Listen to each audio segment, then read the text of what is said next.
used a mud-covered towel to dirty up my license plate, then parked the car right in front of a man. Using the excuse of asking for directions, I struck up a conversation with him. The man walked over.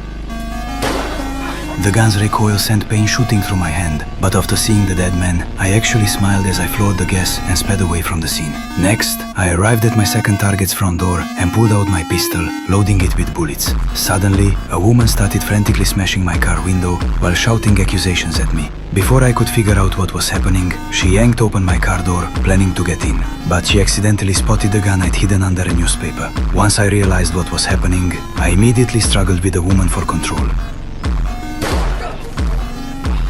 She was shot in the throat and collapsed on the spot. I quickly got out to retrieve my weapon, but then the woman's husband heard a commotion and came outside. I leaned casually against the car door, trying to look calm. While the husband was calling the police, he also saw his wife lying on the ground. When it hit him what had happened, he turned and ran. Without hesitation, I gunned him down too. I looked around and didn't see any witnesses, so I quickly drove away from the scene. I parked the car in a small grove of trees, and that's when the nerves hit me. My whole body was shaking. I tried to take a few steps, but my legs gave out, and I collapsed right onto the ground. That's when I noticed my legs had gone completely numb. I didn't think much of it, and quickly grabbed some leaves to clean off the license plate. The reason I did all this was because of a job. My name is Mike. 2 years ago, I worked as an executive at a paper mill. Unfortunately, a financial crisis swept across the country, and the factory wasn't spared. I was laid off.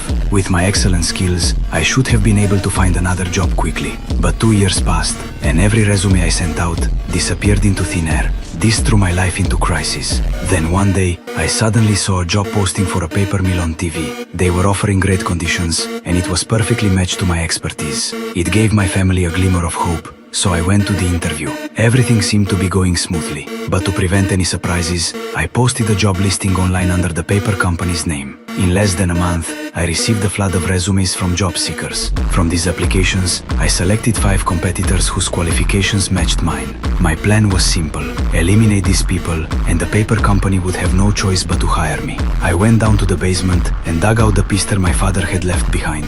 I loaded the magazine with bullets and slammed it into the gun. But before taking action, I needed to practice my shooting. I found a forest and aimed at pieces of paper I'd hung on trees. The powerful recoil made my arm ache. When I walked up to check, I discovered I'd completely missed the target. I moved closer and fired again. This time I successfully hit the tree trunk.